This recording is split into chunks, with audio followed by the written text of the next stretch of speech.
આજે ઠાકોર સેના અને ઓબીસી એસસી એસટી એકતા મંચ દ્વારા ખેડૂતોના દેવું માફ કરવામાં આવે તેવા સૂત્રોચ્ચાર સાથે રેલી યોજવામાં આવી હતી।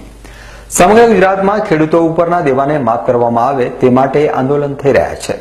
ત્યારે આજે ધાનેરામાં ઠાકોર સેના અને ઓબીસી એસસી એસટી એકતા મંચ દ્વારા રેલી યોજવામાં આવી હતી અને આ રેલીમાં મોટી સંખ્યામાં ઠાકોર સેના અને ઓબીસી એસસી એસટી એકતા મંચના કાર્યકરો પણ જોડાયા હતા। ખેડૂતોનું દેવું માફ કરોના સૂત્રોચ્ચાર સાથે આ રેલીની ધાનેરાના મામા બાપજીના મંદિરથી શરૂઆત કરવામાં આવી હતી। આ રેલી શહેરના જાહેર માર્ગો ઉપર થઈ મામલતદાર કચેરીએ પહોંચી હતી અને નાયબ કલેક્ટરને આવેદનપત્ર આપવામાં આવ્યું હતું।